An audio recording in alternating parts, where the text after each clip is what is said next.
Hello everyone, I am Rohit MBBS first year student at NMMCH का। So देखो यार, ये वीडियो ना मैं जस्ट उन स्टूडेंट्स के लिए बना रहा हूँ ना जो बहुत ज़्यादा फ्रस्ट्रेटेड है अभी। आज ही जैसे रीनीट की डेट आई है, 21 जून को रीनीट होने वाला है। तो देखा जाए तो अभी एकदम आपके पास 35 से 36 दिन बचे हुए हैं। तो इसमें आपको क्या ऐसी अप्रोच करनी चाहिए, और अपना सबसे मेन इंपॉर्टेंट चीज़ जो है ना वो माइंडसेट है कि ऐसी क्या माइंडसेट रखनी चाहिए आपको कि जिससे कि आप अच्छा पढ़ पाएँ और अपना एक अच्छा रिजल्ट प्रोड्यूस कर पाएँ। ठीक है, तो जैसे कि हम मेंटल स्टेट, बहुत सारे लोगों का ना मेंटल स्टेट बहुत ख़राब हो चुका है। जिन्होंने बहुत अच्छा स्कोर किया है ना, उनकी मेंटल स्टेट बहुत ख़राब है। लाइक मेरा ही खुद का एक फ्रेंड है जिसके 662 मार्क्स आए हैं, एंड वो अभी पढ़ नहीं पा रहा है इसलिए क्योंकि वो बहुत डिप्रेस हो चुका है कि यार दोबारा मैं अच्छा कर पाऊँगा कि नहीं। ठीक है, तो इस वीडियो में मैं तुमसे बस यही डिस्कस करने वाला हूँ कि आपको ना अपना माइंडसेट कैसे रखना है। सो देखो, इस वीडियो को ना मैंने 2 पार्ट में डिवाइड किया है।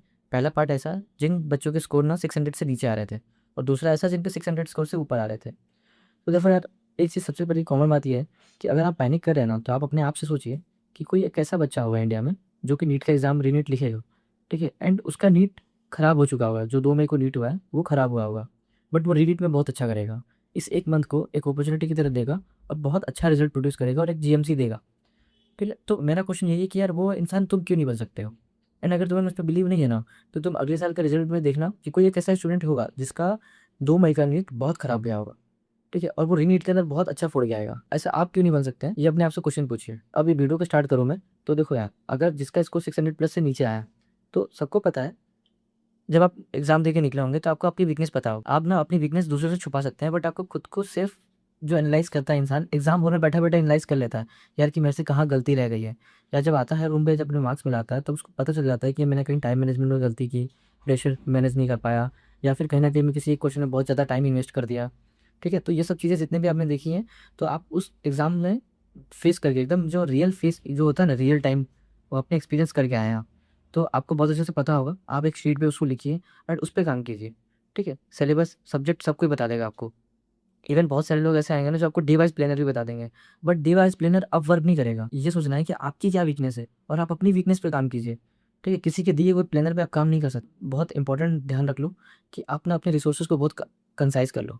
जैसे कि आपने नीट से एग्जाम से एक महीने पहले जो किया था आपने, उसी को सेम ऐसा करो कि लाइक जैसे बायो में आप केवल एनसीईआरटी पढ़िए। और अभी अगर पढ़ने का मन नहीं कर रहा ना, तो जैसे पर्सनली मैंने क्या किया था कि बायो हेड था, और उसके बाद से नीट प्रेप की कुछ फ्लैश कार्ड काफ़ी अच्छे हैं उस पे दिए हुए हैं। ये कोई स्पॉन्सरशिप नहीं है, मैंने जो पर्सनली किया था मैं वही बता रहा हूँ। ठीक है, तो आप क्या करिए कि एक्टिव रिकॉल करिए, या फिर आपके साथ में कोई पढ़ने वाला एक फ्रेंड होगा, उन दोनों लोगों को मिल के ना एक चैप्टर को सिलेक्ट कीजिए कि चलो आज हम लोग को ना फोटोसिंथेसिस डिस्कस करना है। तो उसमें से क्या करिए कि दोनों लोग फोटोसिंथेसिस पढ़िए और कुछ अच्छे अच्छे क्वेश्चन आधे घंटे के अंदर डिस्कस कर लीजिए।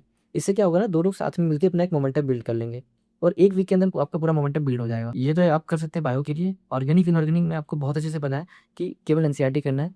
और एनसीईआरटी में जैसे कि आपने कुछ छोड़ दी होंगी चीज़ें, अगर आपको 600 प्लस से नीचे स्कोर आ रहा है तो इसका मतलब आपने कुछ ना कुछ चीज़ें गलती की हैं ऑर्गेनिक और इनऑर्गेनिक में। तो आप ऐसा कीजिए कि एनसीईआरटी के जितने भी टेक्स्ट क्वेश्चन और आपके जो भी एक्सरसाइज वाले जो क्वेश्चन है, उनको आप दोबारा से अटेम्प्ट करिए। और नहीं किया तो प्लीज़ कर लेना, क्योंकि एग्जाम में वही क्वेश्चन आए हुए हैं। ठीक है, कुछ दिन बाद में मैं आपको वीडियो डालूंगा कि जो 2 मई को नीट का पेपर आया था वो एक्चुअल कहाँ से आया था। ठीक है, तो मैंने देखा है खुद पेपर को, तो सारा पेपर जो है वो एनसीईआरटी से आया हुआ। सारे लोग ऐसे हैं, मतलब देखा जाए तो बहुत ज़्यादा ही लोग ऐसे हैं जिन्होंने पीवाईक्यू किया नहीं था, और उनकी आंखें तब खुली जब वो 2 मई का पेपर दिया ना, तब उनको लगा कि अरे यार पेपर तो पूरा पीवाईक्यू बेस्ड है। ठीक है, तो अभी भी आपको 1 महीना मिला है नहीं, इसमें पूरा पीवाईक्यू बहुत अच्छे से और बहुत तमीज से लगाइए। ठीक है, कि कोई भी पेपर अगर आया ना पीवाईक्यू, तो वो गलत नहीं होना चाहिए। इवन सिली मिस्टेक भी पीवाईक्यू वाला नहीं होना चाहिए। कोई नया क्वेश्चन का सिली मिस्टेक हो जाए चलेगा, बट पीवाईक्यू वाला सिली मिस्टेक नहीं होना। इस तरह से क्या करेंगे ना, आप अपने 100 मार्क्स को इंप्रूव कर सकते हैं। एंड मोस्ट इंपॉर्टेंट चीज़ ये है कि आप बायो और केमिस्ट्री, ये दोनों सब्जेक्ट जो है ना, इनको ज़्यादा टाइम दीजिए। लाइक 60% टाइम ना आप इन्हीं को दीजिए। ठीक है, बाकी का जो आपका फिजिक्स का आप जो डर है कि यार फिजिक्स दोबारा टफ आएगी, तो भाई देखो, अगर टफ आएगी ना तो पेपर का लेवल अगर टफ हुआ तो कट ऑफ भी नीचे ही जाएगी। लेकिन सिलेक्शन का जो क्राइटेरिया होगा ना, वो बायो और केमिस्ट्री ये दोनों मिलकर ही डिसाइड करेंगे। तो आप ऐसा करिए कि बायो और केमिस्ट्री को ज़्यादा टाइम दीजिए, फिजिक्स को मॉडरेट लेवल पे प्रिपेयर करिए। ऐसा नहीं कह रहा हूँ कि बहुत ईजी लेवल पे प्रिपेयर करिए, बट पीवाईक्यू के साथ में टेस्ट पर सॉल्व करेंगे तो आपका ऑलरेडी प्रिपरेशन जो होगा वो अच्छा हो जाएगा। जिनका 600 प्लस स्कोर है, जो सेकंड ग्रुप ऐसा है जो कि वो सबसे ज़्यादा फ्रस्ट्रेटेड है अभी, जिनका 600 प्लस स्कोर था। ठीक है, तो आप लोग को ना, वैसे तो मैं देखूँ तो आप लोग को खुश होना चाहिए, क्योंकि अगर 600 प्लस है तो अब फिर भी आपका सिलेक्शन नहीं होता ना, तो आपको सबसे ज़्यादा बुरा लगता। जैसे कि मैं भी तो 2024 में था, तो मुझे भी बहुत बुरा लगा था यार 640 लाने के बाद भी मेरा सिलेक्शन नहीं हो पा रहा है। तो सेम ऐसी सिचुएशन इस बार भी हो जाती। तो आपको अभी क्या करना है, इन 30 दिनों में आप का सिलेबस ऑलरेडी डन है, आपने 10 दिन का गैप लिया था। अब जब एक मॉक पेपर लगाएँगे ना, तो आपको खुद वो कॉन्फिडेंस आ जाएगा कि यार मुझे चीज़ें याद हैं। और मॉक सबसे पहला मॉक जो आपको होगा ना, वो 2 मई वाला पेपर लगाइएगा। दोबारा जब बैठ के लगाएँगे आप 2 मई वाला पेपर, तो आपको और भी नई-नई चीज़ें रियलाइज़ होगी कि यार मेरे से ना कुछ-कुछ चीज़ें छूट गई हैं। लाइक बहुत सारे ऐसे बच्चे हैं जिन्होंने एनसीईआरटी में कुछ सिली मिस्टेक की थी बायो में भी, ठीक है? 350 का मोस्ट ऑफ द कॉमन जो भी 600 प्लस लेके आया है, वो 350 स्कोर किया है बायो में। बट फिज़िक्स में टाइम की वजह से उन्होंने फिज़िक्स के कुछ क्वेश्चन छूट गए। तो अपना टाइम मैनेजमेंट काम करिए। सबसे ज़्यादा इंपॉर्टेंट ये है कि उनको मॉक टेस्ट लगाना चाहिए।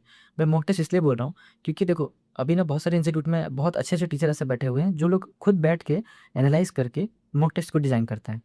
तो अगर आप मॉक टेस्ट लगाते हैं तो 180 क्वेश्चन जो आपको है ना, वो एकदम क्रीम वाले 180 क्वेश्चन मिलेंगे। और वो तो अगर आप सॉल्व करके बहुत अच्छे से एनालाइज़ कर रहे हैं, तो वो बहुत अच्छा इम्पैक्ट करेगा। और 30 दिन है, 30 दिन के अंदर आप 20 मॉक टेस्ट भी देंगे ना, तो आपको क्वेश्चन प्रैक्टिस बहुत अच्छे लेवल पे हो जाएगा। सबसे अच्छा काम आप जो कर सकते हैं, वो ये है कि जो पुराने मॉक टेस्ट आपने दिए थे, पूरे साल के टाइम पे, तो उनको आप दोबारा लेके बैठिए और अपने पूरे ना गलतियों को एक बार देखिए। मैं यही कह रहा हूँ कि जो क्वेश्चन सही हो गए, उनको भी आप रीअटेम्प्ट करिए, बट जो क्वेश्चन इवन गलत हो गए, कन्फ्यूज़न था या फिर छूट गया है, उनको दोबारा अटेम्प्ट कीजिए। क्योंकि एक टेंडेंसी होती है ना कि आपने अगर कोई गलती पहली बार की है ना, मोस्ट 90% चांसेस है कि उस गलती को आप दोबारा भी रिपीट करेंगे। एंड अगर वो एग्जाम में क्वेश्चन आया तो प्रेशर की वजह से वो दोबारा क्वेश्चन गलत होगा, तो उस क्वेश्चन के ऊपर अपना कमांड बनाइए। एंड जिन लोगों को भी ना बायो में बहुत प्रॉब्लम हो रही है, तो मैं बायो में मैंने क्या किया था, 2 मई के एग्जाम से पहले मैंने 2 महीने पहले ना एक अपना ग्रुप बनाया था, नीट चैलेंजर करके ग्रुप बनाया था, जिसके अंदर 20-25 लोग थे। तो उसमें ना ऐसा था कि जितने भी लोग थे, मोस्ट ऑफ द लोगों का बायो का जो स्कोर था वो 340 से ऊपर था। तो अगर आपको भी लगता है कि आप बायो में कंसिस्टेंट नहीं रह पा रहे हैं या बायो आप डेली नहीं पढ़ पा रहे हैं, तो वो जो ग्रुप था वो केवल उसी में फ़ोकस था कि आपको डेली 3 घंटे पढ़ना है, ठीक है? तो अगर आपको इन सब चीज़ों में दिक्कत हो रही है, तो आप मुझे टेलीग्राम पे, जो कि इस वीडियो के मैं डिस्क्रिप्शन में ऐड कर दूँगा टेलीग्राम ग्रुप, तो आप उस पे जॉइन करके मुझे मुझे डीएम कीजिएगा, मैं आपको उसमें ऐड कर दूँगा, ठीक है? एंड वो चैलेंज जो है, वो काफ़ी इंपॉर्टेंट था और उस चैलेंज को मैं वापस नेक्स्ट वीक से स्टार्ट करूँगा, ठीक है? तो अगर आपको चैलेंज को एक्सेप्ट करना है, तो कमेंट में मुझे बताना एंड पढ़ते रहिए।